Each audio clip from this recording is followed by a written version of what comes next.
Seguimos con nuestro ciclo dedicado al tema del jubileo en un mundo desorientado. El jubileo, efectivamente, es júbilo, es apertura de puertas, es ganas de caminar, ponerse en marcha, iniciar procesos, y va también muy relacionado con el sentido del perdón. Y el perdón, a su vez, en nuestra historia, pues ha dado muchas vueltas, muchísimas vueltas, y por eso hemos querido hacer un pequeño ciclo dedicado a ver desde el principio cómo es este mundo del perdón, cómo ha ido evolucionando en nuestra cultura occidental y cuál es el panorama actual. No nos va a dar tiempo a mucho, pero vamos por lo menos a intentar centrarnos. Seguimos en ese proceso y seguimos con Pedro Fraile, a quien ya tuvimos ocasión de escuchar la semana pasada y a quien tenemos la suerte de volver a escuchar esta nueva semana. Muy agradecidos a Pedro, que nos visita y viene expresamente para nosotros. Estamos encantados de recibirlo y siempre estaremos encantados de recibir a un amigo como él. Tienes ya el micro a tu disposición y nosotros también muy atentos a ver qué es lo que nos dices hoy sobre ese otro mundo que va medio paralelo con la cultura griega y que es el mundo de la Biblia. Buenas tardes. Saludo a todos los conocidos, que aquí sois muchos. A mí siempre me gusta, antes de empezar, a hacer una especie de barrido. Y aunque no os pueda ir saludando uno a uno, pues sentíos todos saludados. Bien, decía que la semana pasada me tocó afrontar un tema complicado como era el de la culpa, que es bastante difícil, pero además la culpa en el mundo de los griegos, concretamente de la mitología griega, que aunque todos los que estamos aquí por nuestra formación, por nuestros estudios, conocemos a los mitos griegos, pues no deja de ser un tema, en cierto modo, que no terminamos de controlar, como sí nos pasa con las referencias bíblicas, que son mucho más cercanas a nosotros. Como decía ahora mismo Pepe, son dos partes. Quizá la semana pasada más el mundo de la cultura griega. Ahora mismo nos toca ver el pecado en el Antiguo Testamento. La imagen que tenéis ahí es una imagen quizá no muy conocida, sino que lo que nos representa es a esa persona que está sentada tapándose los ojos, sería el rey David. Lo recordaremos por qué. El rey David, el gran rey David, que no se toca. Sobre todo en el mundo israelita, David no se toca. Y el que está enfrente de él es un profeta, el profeta Natán, que le está diciendo: tú, por mucho que seas el rey David, has hecho esto que es muy grave y te lo tengo que decir. O sea, cómo hasta las grandes figuras bíblicas, como es el rey David, pues tienen que escuchar también y afrontar lo que supone la denuncia de los profetas. Bien, vamos a hacer como la semana pasada y voy a ir pasando, lo primero de todo, presentaros el esquema. El pecado en el Antiguo Testamento tiene 4 partes. La primera parte, ¿de qué hablamos cuando decimos pecado? La segunda parte, ¿qué dicen las Escrituras? Fijaos que no digo la Biblia, digo las Escrituras, explicaré por qué. Tercero, escenarios, preguntas y rostros. Y cuarta parte, el Mesías en el horizonte. Estas van a ser las 4 secciones, o como queráis decir, que forman un poquito la ponencia de hoy. Primero, ¿de qué hablamos cuando decimos pecado? Como siempre, hay que mirar a nuestra cultura, la nuestra. Bueno, hace un rato estaba hablando con uno de los presentes y no sé si la nuestra o la de nuestros hijos o la de nuestros padres, nuestra cultura. ¿Cuál es nuestra cultura? Eso sería un tema a debatir, ¿no? Nuestra cultura tiene puntos débiles. El primero sería lo que se llama la cultura de la cancelación. No sé si últimamente habéis visto cómo en muchos periódicos, en muchas ponencias, pues se está hablando cada vez más de la cultura de la cancelación. Una cancelación que hace referencia a acontecimientos, hace referencia a festividades, por ejemplo, es una tontería, pero hoy ya no hay que hablar de Navidad, como sabéis, hay que hablar de fiestas. La palabra Navidad hay que cancelarla definitivamente. Pero también cancelación de términos. Por ejemplo, ya no se habla, disculpad, no quiero decir nada que nadie se quiera sentir ofendido, lo hago con mucho cariño. No se habla de muerte. Es una palabra tabú, no se puede hablar de muerte, sino que una persona se ha ido. Se ha ido. ¿Pero dónde se ha ido? Se ha ido. ¿Por qué? Porque no se puede hablar ya de muerte. De aborto, no se puede hablar de aborto. Hay que hablar de salud reproductiva. No se puede hablar de pecado. No se puede hablar de pecado. Hay que hablar de un error, de un fallo, de una limitación, de una carencia. ¿Vosotros conocéis a personas que hablen de pecado en nuestra cultura actual, sobre todo las más jóvenes? Los mayores, no. Los mayores muchas veces podríamos decir que pecado, muchas veces lo enfocaban en el tema sexual, eso es así. Cuando decían la palabra pecado, muchos se iban al tema sexual, pero era una palabra que la abusaban de ella, ¿no? Porque todo era pecado. Y el otro día decíais uno de vosotros, nuestros padres, todo era pecado, para nuestros hijos nada es pecado, sencillamente no hablan. Es un tema del que no se habla. Entonces estamos en una cultura de la cancelación donde sencillamente hay muchas palabras que han desaparecido. Otro punto débil de nuestra cultura es la negación, se niega lo evidente. El ser humano no peca. Entonces fijaos que muchas veces en la televisión vemos pues, de los efectos colaterales. Cuando hay una guerra, no. Es que, claro, las guerras tienen efectos colaterales. O si hay una política determinada en el mundo, pues si vienen hambrunas, esos son los efectos colaterales. O si hay unas opciones o decisiones políticas, esos son los efectos colaterales. Nadie asume el pecado, nadie asume el mal. O sea, nuestra sociedad tiene puntos débiles. Para no ser injustos y para no hacer una especie de política de denuncia continua de lo mal que está el mundo, que es uno de los riesgos que tenemos que hablar también de que nuestra sociedad tiene puntos muy fuertes, nuestra cultura. Por ejemplo, la perspectiva de las víctimas. Hoy cualquiera de nosotros que va a una charla, una conferencia, pues todo el mundo dice, no, hay que ver la realidad desde el punto de vista de las personas débiles, de las que sufren, de las que están aguantando el peso de las víctimas y no solo de aquellos poderosos o de aquellos que tienen la capacidad de dominar a los demás. Un punto fuerte es la importancia que se le da hoy en día a la solidaridad. Es una palabra, por ejemplo, que no aparece en la Biblia, la solidaridad, pero yo creo que estaremos todos de acuerdo en que la solidaridad es un valor importante. El respeto a las minorías. O yo creo que también todos los que estamos aquí sabemos que cuando un grupo humano, una cultura pequeña o unas decisiones lo comparten un grupo pequeño de personas, todos estamos de acuerdo en que hay que respetar también unas minorías por poco que piensen, ¿no? Dignidad de la persona. O sea, nuestra cultura tiene muchos valores, pero también está cayendo en esta especie de palabras que no se pueden decir, entre ellas pecado. De pecado no se habla.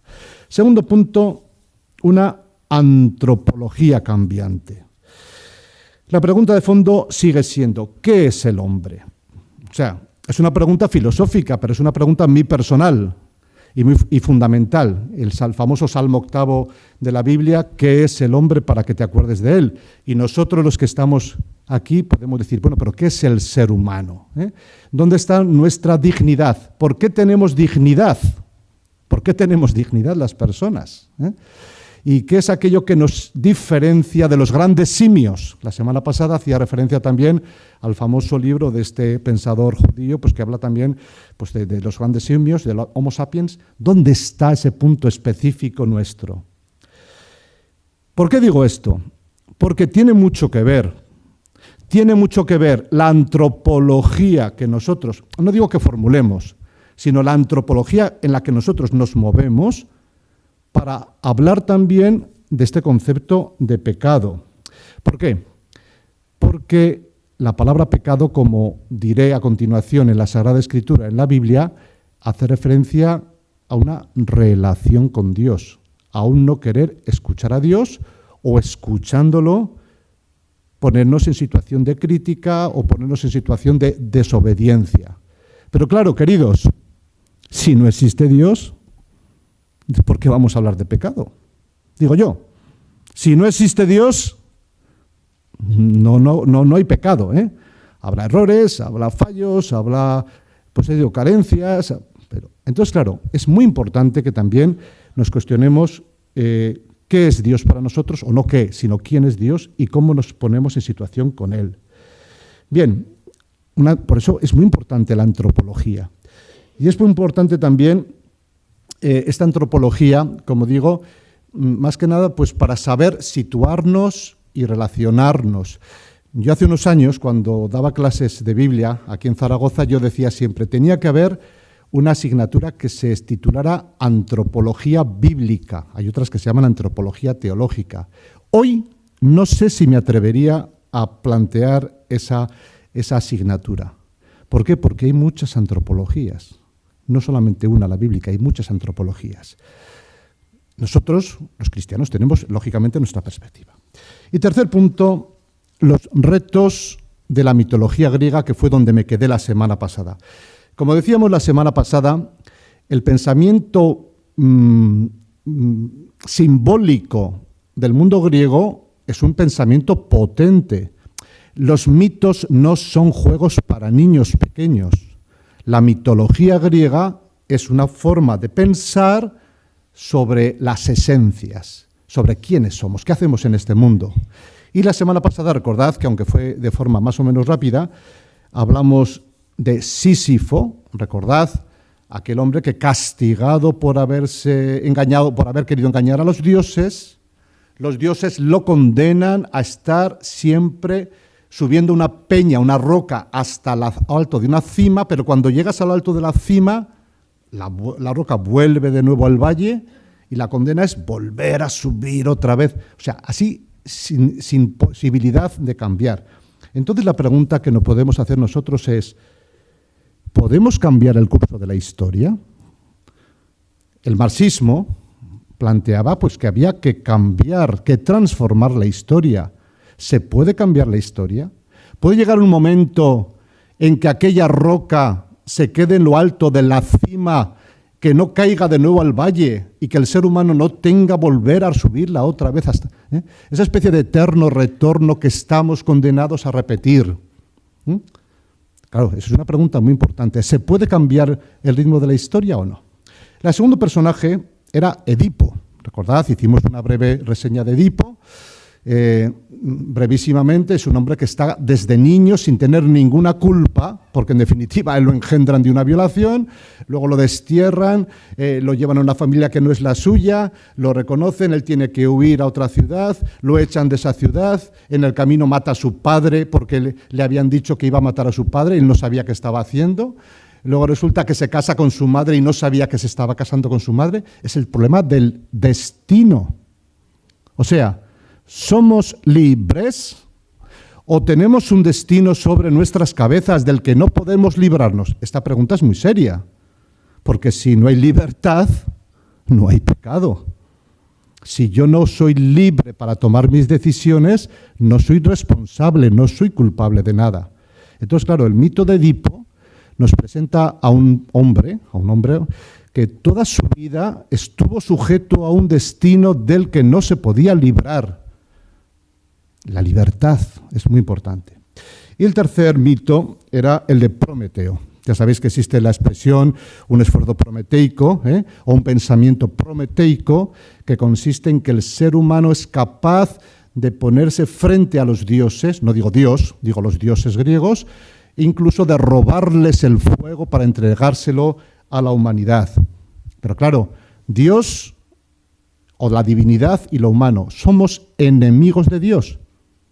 Fijaos si es importante la antropología con la que estamos jugando, porque si Dios para nosotros es un enemigo contra el que tenemos que luchar, pues evidentemente todo, absolutamente todo cambia. Bien, dicho lo cual, pasamos al segundo punto. El título era ¿qué dice el Antiguo Testamento? Y fijaos que he cambiado porque dicen las Escrituras. En plural, y no digo Biblia, las Escrituras. ¿Por qué? Porque aquí tengo una Biblia, una Biblia de estas de trabajo, de estas así. ¿La Biblia es cristiana, es judía? ¿Qué es la Biblia? No me contestéis, ¿eh? ¿Esto qué es? ¿De los cristianos, de los judíos? Las Escrituras son judías. Cristo cumple las Escrituras. Y el pueblo judío creó sus Escrituras. Y el pensamiento que aparece en las Escrituras es el pensamiento judío. Me diréis, bueno, Pedro, que nosotros somos cristianos, ya lo sé. Pero fijaos que todo el Antiguo Testamento, en definitiva, es la puesta por escrito del pensamiento hebreo, del pensamiento judío. Si bien, posteriormente, cuando la Iglesia reconoce que todas estas Escrituras lo que están haciendo es apuntar a Cristo, y dicen que en Cristo se cumplen las Escrituras, todo el Nuevo Testamento es la segunda parte que se vincula y que lo une. Pero claro, tenemos que reconocer que las Escrituras, que el pensamiento judío tienen vida propia y tienen pensamiento propio. Repito, luego los cristianos lo iluminamos todos de Cristo, pero tienen vida propia. La Tanakh, supongo que lo sabéis, un judío no dice Biblia. Hombre, lo dice Biblia pues porque son de esas palabras que si te quieres entender tienes que decir Biblia. Pero un judío puro no dice Biblia, dice Tanaj. Torah, Nevi'im, Ketuvim. La Torah es la ley, los Nevi'im son los profetas, los Ketuvim son los escritos. Atención, las Escrituras tienen un orden. Las Escrituras tienen una lógica interna, tienen un principio, Bereshit, pero atención, pero no acaban en el Apocalipsis, las Escrituras judías, sino que acaban con el último de los profetas, con Malaquías, que apunta al futuro, porque el judaísmo es una religión que sí que se remite a unos orígenes, pero mira al futuro. Una cosa muy importante que necesito decirla para lo que viene después. Ya sabéis todos cómo comienza el libro del Génesis. En el principio creó Dios el cielo y la tierra. Si yo os digo que Bereshit significa, Be es una preposición, y Reshit significa principio. Pero claro, nosotros traducimos en el principio, un artículo determinado. Otras Biblias dicen en un principio, indeterminado. Pero algunas Biblias católicas dicen cuando al principio. ¿Por qué? Para evitar hacer una especie de cronificación de la Escritura. No es que digamos que hubo 1000, 2000, 3000, 5000 años antes que nosotros y es un principio cronológico, no, sino que es un principio fundamental que hace referencia a nuestros orígenes, a nuestro fundamento personal. De hecho, la palabra Génesis es una palabra griega que está traduciendo, no mal, sino que está haciendo una traducción de lo que es el primer libro de la Biblia. Los hebreos citan sus libros por las primeras letras. Bereshit significa el principio, mientras que los griegos ya dicen el libro de los Génesis, de los orígenes, ya nos da una marca. Esto es importante. Esto es importante porque los patronos que vemos en la Biblia no tenemos que ver en ello tanto personas, diríamos, históricas situadas en un momento, sino que somos cada uno de nosotros. Y cuando digamos que Adán se pone delante de Dios y le pregunta a Dios, ¿dónde estás? Esa pregunta nos la podemos hacer a nosotros, ¿dónde estoy yo? O cuando Dios le dice, ¿dónde está tu hermano? Le dice a Caín. Esa pregunta nos la podemos hacer a nosotros porque nosotros también tenemos algo de caínitas, ¿no? O sea, no consiste en un momento puntual, sino que es un momento que nos afecta a todos nosotros. Y tercer punto, Yahvé, fijaos que no pongo la vocalización, porque los judíos, por respeto a Dios, nunca ponen la vocalización. Ellos ponen YHWH, porque un judío nunca dice Dios, sino que dice el Señor y baja la cabeza en señal de respeto. Dios, Yahvé, es el Dios de la vida y de la historia. Esto es importante porque tiene que ver con lo que decía antes del mundo griego. Son mundos distintos. Segundo punto. Escucha, memoria e identidad. Relato coherente y abierto. Fijaos que si tuviéramos que buscar un texto clave para entender todo el Antiguo Testamento, Un texto clave, decimos, Pedro, dinos un texto clave para entender el Antiguo Testamento. Yo personalmente, bueno, yo no, sino mucha gente le dirigiría Shema. Dice, escucha Israel, el Señor es nuestro Dios, el Señor es uno solo, amarás al Señor tu Dios con todo tu corazón, con toda tu alma, con toda tu fuerza. ¿Por qué? Porque fijaos que es Shema. Shema es escucha. Shema es atiende. Shema es haz caso. O sea, la experiencia de Dios en las Escrituras es que Dios se comunica, se pone en contacto con nosotros, es un Dios que dialoga, es un Dios relacional. No estamos, cuando leemos la Biblia, ante un monolito serio, rígido, impávido, sino alguien que te llama, que te escucha, que te busca, con el que te puedes relacionar. Por eso todo el Antiguo Testamento, en definitiva, es la relación de Dios con su pueblo, con distintas personas. El Shema, escucha. Segundo, memoria. Esta palabra es clave, no hace falta comentarla, ¿no? Todo el mundo habla de la memoria, la memoria. La Biblia es memoria. ¿Qué es la Biblia? La memoria de Israel. ¿Qué es la Biblia? Que el pueblo de Israel fue el primero que se puso por escrito quiénes somos, cuáles son nuestros orígenes, quiénes somos, de dónde venimos. No lo hicieron los griegos. Fue Israel.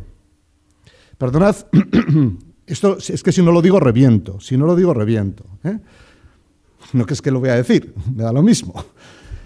Hay un libro muy famoso, que además lo ha escrito una señora de aquí, de Zaragoza, que le han dado un gran premio, Irene Vallejo, no sé si la conocéis, El infinito en un junco, donde hace toda la historia de la literatura desde los griegos, pero no cita nunca a los textos bíblicos.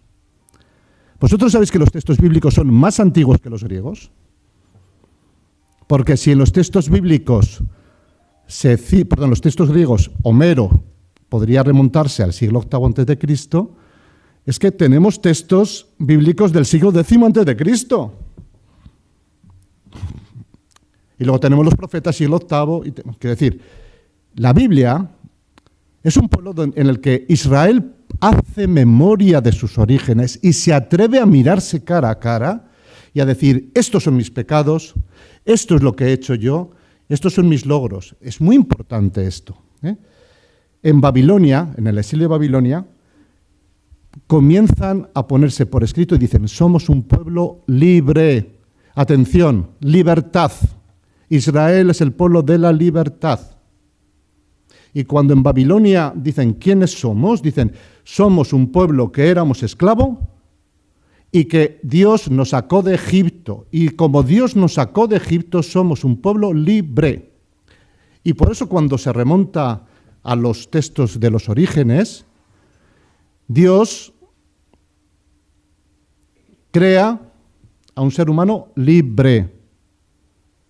Una de las cosas que más me impresiona a mí, esto es casi una confesión personal, como ahí estáis unos cuantos de vosotros que me conocéis y me queréis, porque eso os estoy viendo, a mí una de las cosas que más me llama la atención personalmente es esto, que yo le puedo decir no a Dios.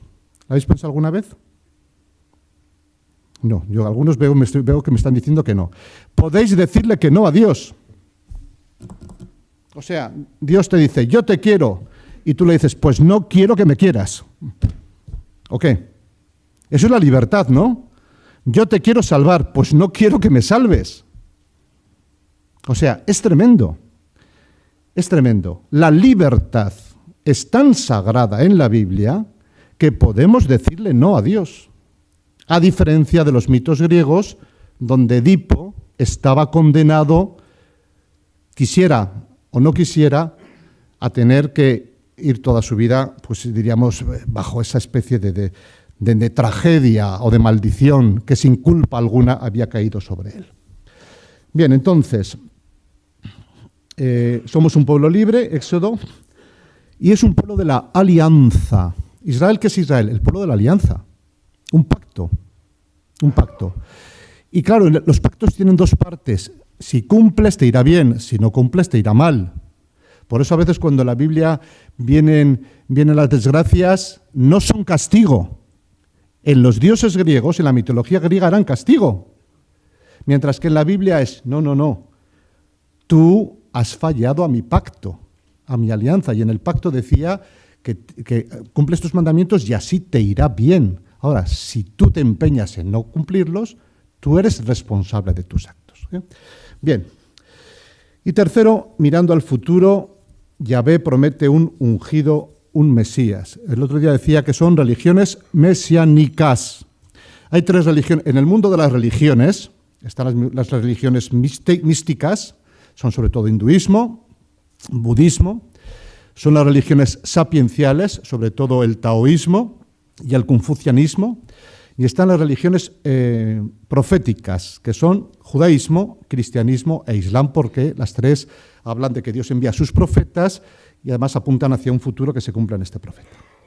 Y tercer punto, para hablar de las escrituras del Antiguo Testamento. Fijaos que no estoy hablando del Nuevo Testamento, no por nada, sino porque no toca. Porque no toca.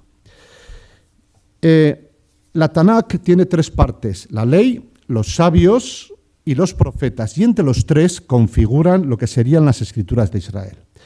Primero, la ley. Dios hace una alianza con su pueblo y le entrega la ley para que sean felices y vivan. Atención, cuando se estudia Biblia y aparece la palabra ley, no es el código penal, no es el código de circulación, no es el código, la ley. En la Biblia es una suerte, es una alegría. Concretamente ayer o antes de ayer domingo, el Salmo responsorial hablaba de esto, ¿no? Qué feliz soy de que puedo cumplir tu ley. La ley es lo mejor que me puede pasar, porque para el pueblo de Israel la ley descansa el alma, porque es lo que Dios quiere para mí, para que yo sea feliz. Por eso no estamos hablando de códigos, diríamos, de comportamiento, sino que sería lo que Dios me está pidiendo. Hasta tal punto es importante la ley para los judíos que ellos, cuando tienen que hablar de la Escritura, dicen la Torá. Torá significa ley. ¿Qué dice la Torá? Y lo que están diciendo es que toda la Escritura la reducen a una sola palabra. ¿Hasta qué punto es importante la ley? Aquí podríamos seguir por Jesús y por Pablo, pero lo dejamos. Segundo, los sabios. Israel tiene sabios, pero fijaos, a diferencia de los griegos, donde los sabios se preocupan sobre todo, imaginaos, los filósofos presocráticos, ¿no? Que era lo que constituía el arjé de las cosas, el principio de las cosas, el fuego, el aire, tal, la naturaleza. O los grandes filósofos que buscaban una adecuación con la realidad. Los sabios bíblicos no les preocupa eso, sino que les dicen es cómo vivir ante Dios. Estamos, lógicamente, en un pueblo profundamente no religioso, sino que se entienda desde la fe. Por eso, fijaos, la mayor o lo más importante para un judío, la verdadera sabiduría está en el temor de Dios. Esa palabra que decían nuestros abuelos y nuestros padres y que también la hemos quitado de nuestro vocabulario. Un segundo, que ahora se me ha ido el libro eclesiástico. Aquí eclesiástico dice, el temor del Señor es gloria y honor, deleite y corona de alegría. El temor del Señor alegra el corazón. El que teme al Señor tendrá un buen final. Principio de la sabiduría es temer al Señor. Buscaba otro texto que dice, toda sabiduría viene del Señor y está con Él para siempre. Los griegos decían, la sabiduría vendrá de la conciencia, de la inteligencia, del descubrimiento, del esfuerzo. El sabio judío dirá, no. Toda sabiduría viene del Señor y está con Él para siempre. El libro del eclesiástico. ¿Por qué? Porque son planteamientos profundamente distintos. Y por último, aquí tenéis en el esquema, el judaísmo es una religión profética. Los profetas son voceros de Dios. La palabra profeta en Biblia no es aquel que adivina el futuro, no es aquel que se anticipa a lo que ha de venir, sino que profeta, vamos a poner un nivel un poquito ya alto, de griego, ¿verdad? Femí, profetés, es el que habla en lugar de otro, el que habla también a otro, el vocero. Entonces, los profetas en la Biblia son aquellos que hablan en nombre de Dios. La palabra es una palabra que muchas veces denuncia, y entonces cuando hay alguien que ha hecho algo grave dice, tú has hecho esto.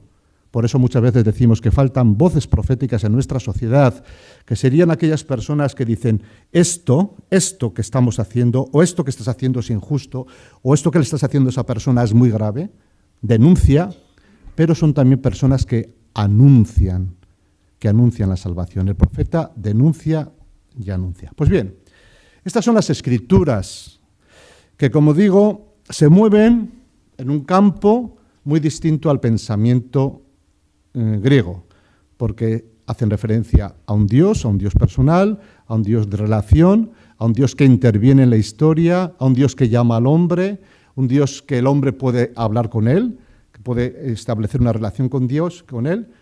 O sea, nos movemos en un campo distinto. Tercera parte, escenarios, preguntas y rostros. Primero, escenarios. La Biblia tiene 3 escenarios. Uno, vamos a decir así, universal, por decirlo de alguna forma, otro de pueblo y otro personal. Os decía al principio que cuando leemos la Biblia, los 12 primeros capítulos de la Biblia, los 11 primeros capítulos, para ser más exactos, de Génesis 1 a Génesis 11, cuando se llega a Abraham hay que hacer un primer corte, en Abraham hay que hacer un primer corte, pues nos habla Génesis, orígenes de los orígenes. ¿Orígenes de qué? Orígenes del mundo, y la Biblia nos habla de que Dios crea. Ya sabéis que no es que creó al principio y dejará de crear, sino que es una creación permanente. Dios creó, pero sigue creando y sigue sosteniendo, no es una creación activa. Segundo, de la creación del hombre. Os decía al principio que es muy importante cuando hablamos de antropología, de qué antropología estamos hablando, que es el ser humano. No es lo mismo creer en Dios que no creer. Y no es lo mismo que nuestra vida, estructura mental, moral, ética, como queramos llamarla, pues contemos con Dios o no contemos. Entonces la Biblia nos habla de un Dios que crea y que llama a la vida al ser humano. Adán no es el varón, bueno, no es un hombre, Adán y Eva, es el ser humano. Bien, del mal. ¿Dónde viene el mal? La semana pasada pasé de puntillas, pero decíamos, por ejemplo, que en el mito de Prometeo hay un momento en que Zeus pues le da una caja como castigo, que no abras esa caja a Pandora, y cuando Pandora tiene la tentación de abrir la caja, de ahí salen todos los males. Todas las culturas necesitan explicar de dónde viene el mal. El mal es una realidad. Pues la Biblia nos habla precisamente cuál es el origen del mal. Babel, esa especie de reto. Le hacemos un pulso a Dios y somos capaces de vencerle a Dios. Vamos a hacerle un pulso a Dios, Babel. Vamos a hacer una torre tan alta que vamos a llegar hasta el cielo. El diluvio que hay que leerlo, creación y diluvio. Si la creación es orden, Dios ordena todo, el diluvio sería desorden, pero al final la palabra es: no volverá a haber otro diluvio sobre la tierra, porque Dios no quiere la muerte sino la vida. Y entonces hay una segunda creación. Bien, entonces, fijaos que la Biblia nos habla de unos escenarios universales que nos hacen referencia a un Dios y a un Dios que está siempre por la vida. Pero también nos hace referencia a un ser humano que en esta relación con Dios pues también tiene este deseo de alcanzar, de lograr el famoso árbol del tema del bien y del mal y del conocimiento. Son expresiones míticas o mitológicas para intentar expresar algo realmente profundo que llevamos todos en el corazón humano. Y también pues la desobediencia y las culpas. Yo no he sido, has sido. Siempre echamos las culpas al otro, ¿no? Esa incapacidad de asumir las culpas, y siempre la culpa la tienen los demás. Entonces, todo este tema complejo del mal que existe, que hay que abordarlo, los primeros 11 capítulos de la Biblia pues dicen: existe el mal, y existe el pecado, y existe la desobediencia, y existe el querer ponernos frente a Dios. O sea, eso es una realidad. Segundo escenario, prototipos. Fijaos que he distinguido prototipos de historia. ¿Por qué? Porque Abraham, Jacob, Moisés, alguno dirá Moisés, también Moisés. Elías, también Elías. Hasta el mismo David. Formarían parte de esos modelos arquetípicos. Me explico. No sé si alguno de vosotros es profesor de historia aquí en la facultad de la UNIZAR por ahí, o es profesor de historia de los institutos o demás. Si un profesor de historia de la universidad afronta la historia de Israel, tiene que empezarla, si lo hace con seriedad, en el siglo VII, como mucho el VIII antes de Cristo, no antes. No antes. ¿Por qué? Porque los primeros datos arqueológicos que tenemos que prueban la existencia de un grupo humano, de un reino llamado Israel, habría que situarlos pues, con los reyes asirios del siglo VIII. Hombre, antes había grupos, unas tribus que se movían con el nombre de Israel, pero como un reino organizado, siglo VIII. Y entonces, claro, esto es un problema. Es un problema ¿por qué? Porque no digo yo que no hayan existido estos personajes, sino que a la hora de afrontarlos desde el punto de vista histórico, pues presentan problemas. Pero, sin embargo, todos son muy importantes. ¿Por qué? Porque estos personajes son prototipos, son arquetipos de modelos humanos. Abraham, ¿quién es Abraham? Nosotros somos Abraham. Abraham es el que busca a Dios. Y una persona que se atreve a preguntarse, ¿existe Dios? Y si existe Dios, ¿tiene algo que decirme? Y si Dios tiene algo que decirme, es capaz de decirme que me mueva y que me ponga en marcha. Yo soy capaz de escucharle a Dios. Y cuando Abraham le pide a Abraham que se ponga a caminar y le promete un hijo siendo mayor y dice, ¿y tienes que creer a Dios una promesa que es imposible? Es más, cuando Dios le dice, mata a tu hijo, y Abraham dice, no puede ser que me esté pidiendo eso, pero como me lo pide Dios está dispuesto. Abraham es mucho más que un personaje histórico, es un personaje arquetípico de una persona obediente a Dios. Por eso los musulmanes ponen a Abraham como padre en la fe. Para los musulmanes es muy importante Ibrahim, porque es el modelo de creyente. Abraham es el modelo de creyente, el que se fía totalmente de Dios y escucha la voluntad de Dios. Segundo, Jacob. Jacob es el engañador. Si cogéis a Jacob en la Biblia, lo leéis todo seguido, engaña, el potaje de lentejas, ¿no? Pues primero, bueno, le engaña, dame supón, y le roba la primogenitura. Luego se pone, acordaos todo, se pone sobre el brazo el vello y le roba la bendición. Luego a su suegro Labán le roba las ovejas y le engaña. Luego se casa con Raquel, que era la que no quería darle Labán, y primero se casa con una, pero cuando puede, le hace el cambio y se casa con la mujer que quería, que era Raquel. O sea, Jacob es un tramposo y es el padre de Israel. Bien, Moisés. Moisés es un personaje muy curioso, porque aunque sea de descendencia o de ascendencia judía, nace fuera de Israel, nace en Egipto, no es consciente de que es judío y le encargan que libere al pueblo de Israel a un personaje que no es judío. Y encima, después de haber hecho toda la travesía, muere sin entrar en la tierra prometida. Imaginaos si a vosotros os hacen un encargo, lo cumplís el encargo, pero no tenéis el premio. Manda narices. Pues eso le pasa a Moisés. Lo sacan de su tierra, él no entiende nada, hace una cosa que le supera por todos los sitios, pero encima no entra en la tierra prometida. Elías es el profeta que está siempre enfadado, maldiciendo, como diciendo, Señor, pero yo te obedezco. Y sin embargo, pues estos malditos aquí pues se están siguiendo a los Baales, destrúyelos, tal cual. David es el gran rey que hace grandes cosas, pero luego peca gravemente. Entonces, claro, estos personajes, más allá de que podamos identificarlos con personajes de la historia, son prototipos humanos que nos valen para todos nosotros. Y después está el escenario histórico, sin duda. En la Biblia hay escenarios históricos, No seamos aquí también de los que nos cargamos toda la Biblia. No, hay escenarios históricos. Por ejemplo, la liberación de Egipto. Independientemente de que tiene muchos problemas, el pueblo judío se reconoce a sí mismo como el pueblo que ha sido liberado por Dios. Es un pueblo de personas libres. Las guerras. Continuamente en la Biblia hay guerras. La Biblia es muy violenta, la Biblia. Las guerras de conquista, cuando entran en la tierra prometida.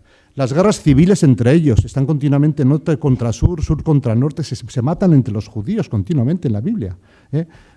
Y luego la guerra de liberación de los reyes estos, de los macabeos, de los selúcidas. O sea, son escenarios, por tanto, universales, personales y de pueblo. Segundo, preguntas permanentes. Claro, nosotros podemos leer la Biblia también desde las preguntas, que es un tema muy interesante, porque como decía, son preguntas que el ser humano se tiene que hacer siempre. Entonces, la pregunta que le hace cuando el hombre come, vamos a decir así, de la fruta prohibida, le pregunta y le dice, ¿dónde estás? ¿Dónde estás? ¿Por qué? Porque en definitiva esa pregunta es una pregunta que traspasa los textos. Cada uno de nosotros tiene que decirle a Dios en su momento, ¿dónde estás? ¿Por qué te escondes? ¿Por qué te escondes? Si uno de nosotros, ante una pregunta religiosa, está siempre zigzagueando, ¿por qué te escondes? ¿Qué has hecho para que te escondas? ¿No?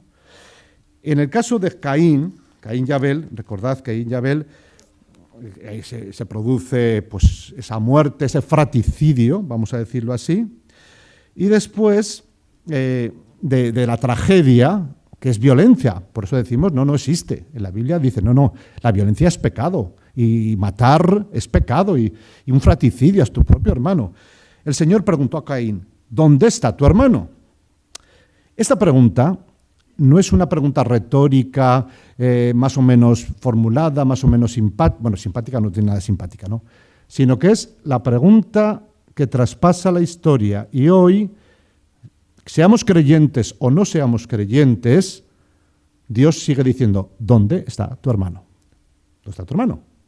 Tu hermano quiere decir, hombre, mi hermano está muy lejos, mi hermano está en África, mi hermano está en Rusia, mi hermano está en Estados Unidos. No, ¿dónde está tu hermano? ¿Dónde está? No, yo no tengo hermanos. Yo no tengo hermanos. O sea, Dios pregunta, ¿dónde está tu hermano? Es una pregunta incómoda. Y dice, él respondió, no lo sé. Y sabemos todos cómo sigue. ¿Acaso soy yo el guardián de mi hermano? O sea, tremendo, ¿no? O sea, cuando una pregunta es lacerante, nos rompe, lo primero que decimos es, yo no tengo culpas, a mí que me registren, que nadie me pregunte. Esto lo podemos aplicar a las guerras, a las hambrunas, a decisiones injustas, a lo que queráis. Cuando no queremos asumir, pues realmente las culpas. ¿Acaso soy yo el guardián de mi hermano? Entonces, fijaos, Dios sigue preguntándonos a todos nosotros. Bien, reproche del hombre a Dios. ¿Eres justo y bueno?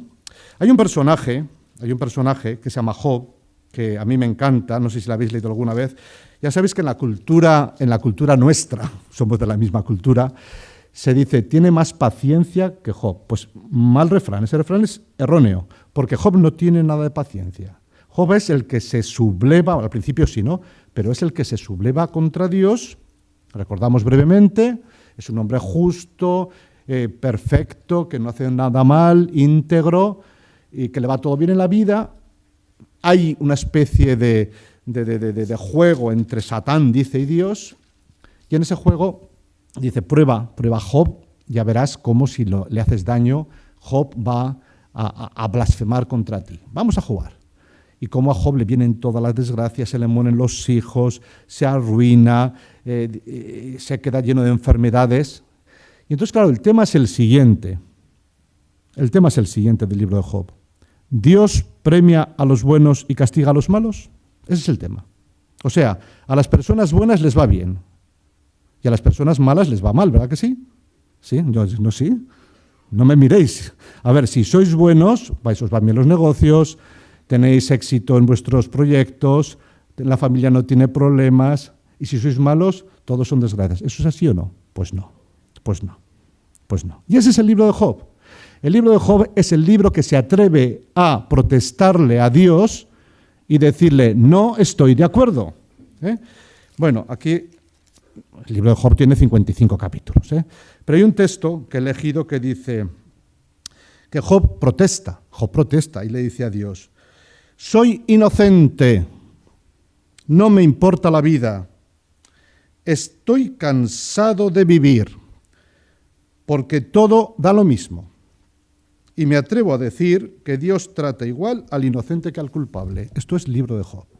O sea, Job se atreve a cuestionar si realmente hay justicia en esta vida.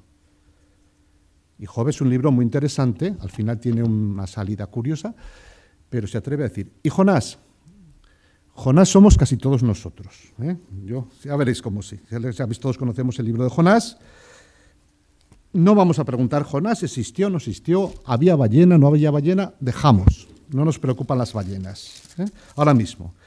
Jonás es una persona que cuando le dicen que tiene que ir a predicar a los de Nínive que eran terribles, él dice, no, son muy malos, que desaparezcan y que destruyan. Dicen, hombre, pero que Dios es misericordioso. Dice, no, si son malos, que paguen lo que han hecho. Y entonces, ya sabéis, Jonás huye, la ballena lo devuelve a tierra, vuelve otra vez, y Dios le dice, pero ¿no te das cuenta que son personas? Y dice, no. Y Jonás por 2 veces, y acaba el libro enfadado Jonás, dice, no. Si son malos, tienen que pagar lo que han hecho, porque la justicia es que paguen los malos, pero no quiero un Dios de misericordia. Jonás se sintió muy contrariado y se enfadó. En serio, dice, Jonás se enfadó. Se encaró con el Señor y le dijo, ay Señor, ya te lo decía yo, porque sé que eres un Dios clemente, compasivo y misericordioso, que te arrepientes del mal. Dice, así que quítame la vida, porque prefiero morir a seguir viviendo. O sea, Jonás llega a decirle a Dios que prefiere morir antes de ver que Él es misericordioso con las personas malas. Bien, rostros: Caín, Jacob, David, Job, Jonás. En la Biblia se puede leer de muchas maneras, o la Escritura se puede leer de muchas maneras, como hilos seguidos conductores, buscando personajes específicos.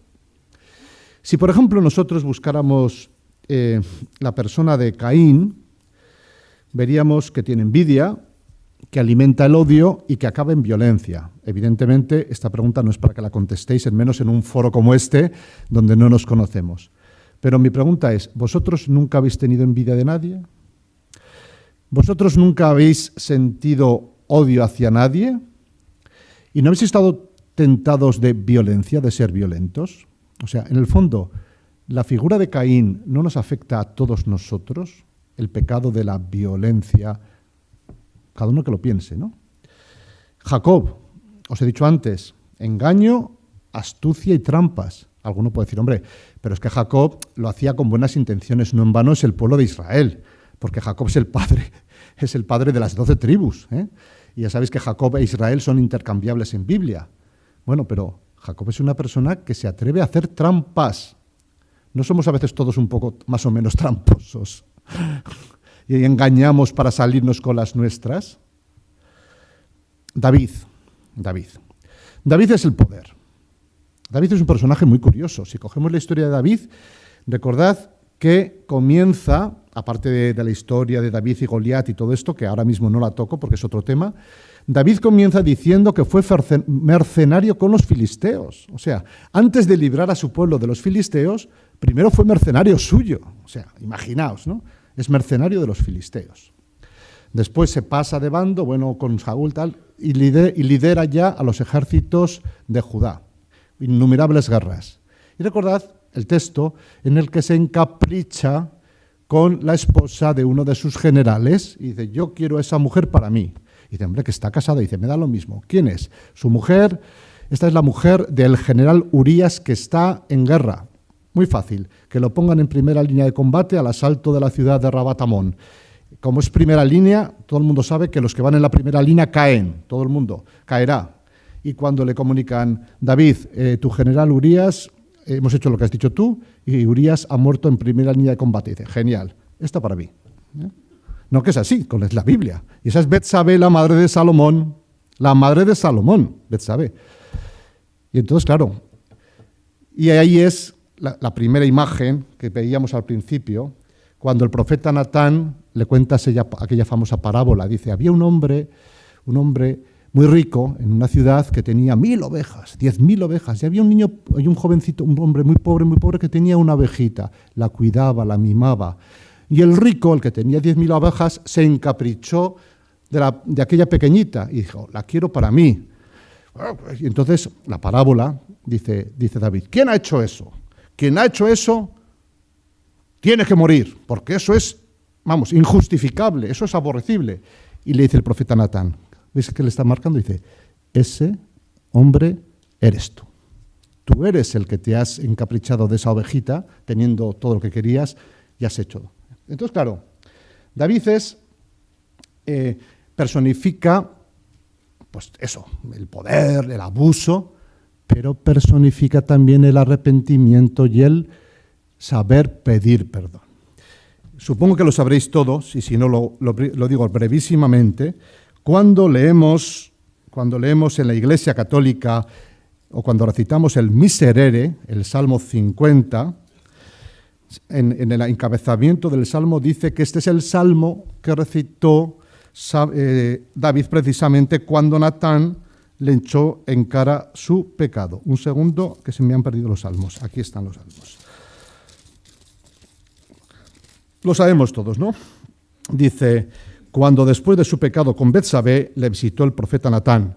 Y David dice, misericordia, Dios mío, por tu bondad, por tu inmensa compasión, lava mi culpa, lava todo mi delito, limpia mi pecado. Yo reconozco mi culpa, tengo siempre presente mi pecado, contra ti solo pequé, cometí la maldad que más veces. Pues el miserere, ese canto de petición de perdón, lo pone la Biblia en boca precisamente del rey David, indicando que cuando uno reconoce su pecado, pues pide perdón.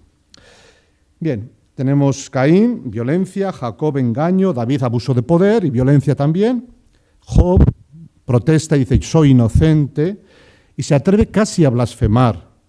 Y le dice a Dios, tú no estás siendo justo porque yo he sido bueno y sin embargo las cosas me han ido mal.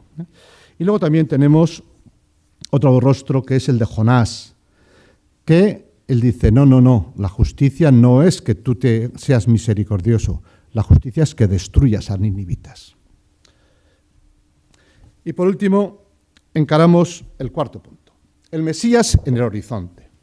Bien, claro, como decía al principio, esta conferencia no hablo de Jesucristo, no por nada, sino porque no me toca. Si me hubieran dicho hablar de Jesucristo, hubiera hablado de Jesucristo. Pero esta conferencia solo es Antiguo Testamento. Lo digo un poco claro para que nadie diga, ¿y por qué no hablas de Jesús? Porque no me toca. Pero sí que hay que decir que en las escrituras hebreas dejan abierto. Son escrituras que miran a un futuro, que miran al futuro, a un Mesías. Ya sabéis que de hecho los judíos siguen esperando al Mesías. Los judíos siguen creyendo que Dios no ha dicho su última palabra y que el Mesías tiene que llegar. Para nosotros, para los cristianos, ha venido en Jesús. Pues bien, primero de todo, el pecado no tiene la última palabra. Eso es un mensaje importante. La Biblia nos dice, el pecado existe, la desobediencia a Dios existe, la ruptura de relación con Dios existe, la violencia existe, el abuso de poder existe, lo que queráis. Pero el pecado no tiene la última palabra. Ese es el mensaje de la Biblia. ¿Por qué? Porque Dios es misericordioso y compasivo. Dios es misericordioso y compasivo. Hay una serie de textos, sobre todo el famoso texto es allí en Éxodo, en el Éxodo cuando se encuentra Dios en lo alto del Sinaí con Moisés, y entonces, pues Moisés, Éxodo 32, un momentito, es el famoso texto, 34. Dice, Señor, pasó el Señor delante de Moisés clamando, Señor, Señor, tú eres un Dios clemente y compasivo, paciente, lleno de amor y fidelidad, que mantiene su amor eternamente. No es verdad, y aunque por gritar no tengo más razón, pero no es verdad que el Dios del Antiguo Testamento sea vengativo. No es verdad. No es verdad que el Dios del Antiguo Testamento sea malo y el Dios del Nuevo Testamento sea bueno. Eso es una herejía tan vieja como el mundo, la famosa herejía de Marción, marcionita. No es verdad. Sí que podemos decir sí que podemos decir que cuando leemos textos bíblicos, precisamente porque la revelación es progresiva y porque Dios se va quitando poco a poco sus velos, se va desvelando, hay textos donde parece que es un Dios, sobre todo los textos de conquista de Israel, que parece que Dios busca venganza, busca violencia, pero cuando vamos descubriendo cómo se va desvelando progresivamente, el pueblo judío descubre que Dios es un Dios clemente y misericordioso y que prepara ya para la persona de Jesús. O sea, esa imagen que nos han vendido de que el Dios del Antiguo Testamento es terrible, es violento, es castigador, es una deformación porque no es correcta. Ahora mismo podría leeros 4 o 5 textos donde se insiste en esta idea. La misericordia de Dios. Amós es un profeta de estos que se escucha poco, pero que es muy interesante, denuncia el pecado. Perdonadme, voy a leer un texto muy cortito, pero que es importante. Cuando dice, le estoy leyendo al profeta Amós, escuchad esto, los que aplastáis al pobre y tratáis de eliminar a la gente humilde. Estoy leyendo la Biblia, no estoy leyendo ningún tratado. Los que aplastáis al pobre y tratáis de eliminar a la gente humilde. Vosotros lo que os decís, ¿cuándo pasará la luna nueva? La luna nueva, pues lógicamente era una época que tenían para medir los tiempos, para poder vender el trigo.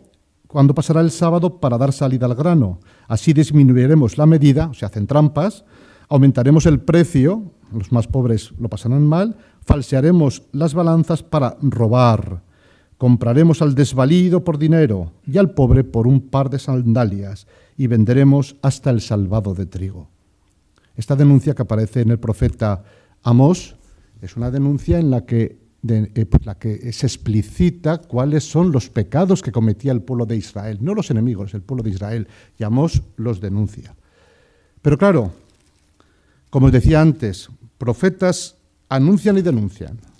Los profetas son aquellos capaces de decir los pecados y además marcarlo, tú estás haciendo esto, pero los profetas también anuncian la misericordia. Hay un texto muy bonito de Oseas 2, que es un texto tremendo, en el que prácticamente se viene a decir que la infidelidad de Dios con Israel es como si un hombre... Perdonad las mujeres, es un tema, la imagen es, hoy en día no nos gusta, pero en fin, como si un hombre pues está casado y su mujer se prostituye y tal, y entonces la sensación es que no hay solución, no hay salida a esta situación. Hay que castigarla, hay que convencerla, y dice Dios, no, la solución es volver a enamorarla, fijaos. Dice, voy a seducirla. La llevaré al desierto y le hablaré al corazón, dice Oseas. Esa es la solución, volver a enamorar. Y entonces te desposaré conmigo para siempre, te desposaré en justicia y en derecho, te desposaré en amor y en ternura, y tú conocerás a Dios. Entonces, fijaos, los profetas son aquellos que denuncian el pecado, pero dan esperanza y da salida. Y la salida es regresar, volver al amor primero. Bien, por tanto, en el 4.1 al final, las escrituras, las hebreas, evidentemente también las cristianas, lo que proponen es un camino de salvación, no de pecado imperdonable, sino de que hay salida al pecado. Textos mesiánicos. Estoy mirando todo el rato el reloj porque son las 8 y esto dos lo quiero hacer, aunque sea puntualmente. Textos mesiánicos. Primero, Isaías anuncia al Mesías. Cuando nosotros ahora venimos de la Navidad y en el tiempo de Adviento leemos los oráculos proféticos, se nos dice que Dios, por medio del profeta Isaías, dice que la salvación no está en los reyes de carne, con ejércitos, con armas, que los había, sino que la salvación está en un signo que es un niño pequeño que va a nacer. Y Isaías va apuntando. No puede hablar de Belén, pero va apuntando que la salvación está en el niño pequeño que va a nacer allí. Segundo, dentro de poco tenemos Cuaresma y dentro de poco más Semana Santa. La Biblia, repito, no puede hablar de Jesucristo. No puede hablar de Jesucristo porque sería una barbaridad que el profeta Isaías, que vivió 8 siglos antes de Cristo, pues ya dijera la palabra Jesús. Evidentemente, yo creo que nadie se atrevería a decir eso. Pero sí que podemos decir que el profeta Isaías, cuando presenta un personaje de carne y hueso, que es el enviado de Dios, nos presenta a lo que conocemos como el siervo de Yahvé. Pensamos en los Cristos de nuestros pueblos, que cada uno piense en el Cristo de su pueblo, ¿eh? Y es el famoso texto del cuarto poema del siervo de Yahvé.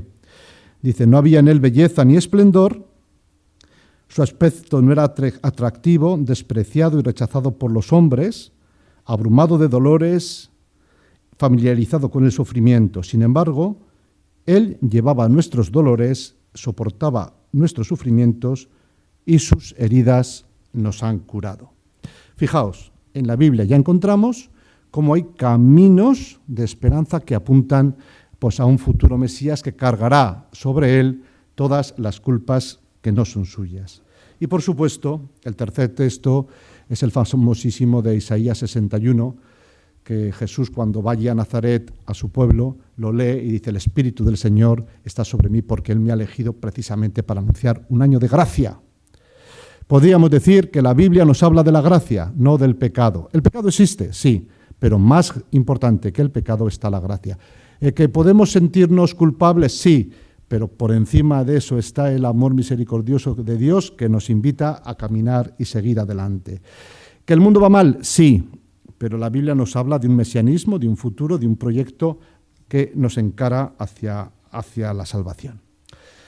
Y por último, 4.3, donde abundó el pecado, sobreabundó la gracia. Esta frase evidentemente no es mía, sino que es de San Pablo a los romanos. Pero él ha querido atraer aquí precisamente por eso, ¿no? Porque quizá he comenzado diciendo que nuestra cultura, la cultura, no nosotros, sino la cultura, pues, sencillamente la palabra pecado la ha retirado de circulación, no hay que hablar de pecado, no existe.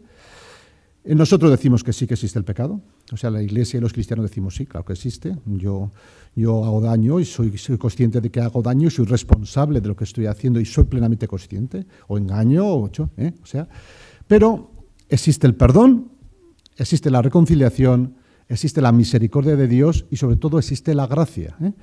Y nos dice San Pablo que donde ha abundado el pecado, ha sobreabundado la gracia. Nosotros anunciamos a un Cristo que perdona, no anunciamos a un Cristo que castiga. También, otro punto que he colocado aquí, esa comparación que es de San Pablo ya, Adán y Cristo como nuevo Adán, en la que se dice que si todos nosotros participamos de Adán, repito, Adán no es un señor varón, Adán somos nosotros, cada hombre o mujer somos Adán, porque somos humanos, ¿no? Si nosotros tenemos esa condición adámica, sin embargo, no estamos condenados, como dirían los griegos, a vivir siempre en esa condición adámica, sino que podemos hacer el bien, podemos progresar, podemos crecer, podemos avanzar, podemos decirle sí a Dios. No estamos condenados a vivir en ruptura con Dios. Y todo eso gracias a Cristo, ¿no? Porque Cristo es el nuevo Adán, nos va a decir también San Pablo. Y por último, pues vuelvo a repetir esa frase donde abundó el pecado, sobreabundó la gracia. No he dicho nada, me da cuenta luego, pero tampoco quiero insistir, en que en la Biblia aparecen lo que se llaman las celebraciones litúrgicas de perdón, que hay unas cuantas. Concretamente, cuando el miércoles de ceniza vayamos a la celebración y ponernos la ceniza, siempre la primera lectura es la del profeta Joel, en la que invita a que todo el pueblo se ponga en actitud de penitencia. O sea, si hay perdón, el pueblo lo reconoce o las personas lo reconocen, dicen, es verdad, yo he pecado, pero mucho mayor, eso no sé bien castellano, ¿qué es eso? Por encima de mi pecado está el amor misericordioso de Dios. O sea, el mensaje que querría transmitir, y aquí ya acabo, sería que la Biblia, las escrituras hebreas y por supuesto las cristianas, no nos invitan, diríamos, a la tragedia, no nos invitan al destino fatal, no nos invitan a ser enemigos de Dios, sino todo lo contrario, a que viviendo nuestra realidad la vivamos desde la misericordia profunda de un Dios que nos salva. Gracias.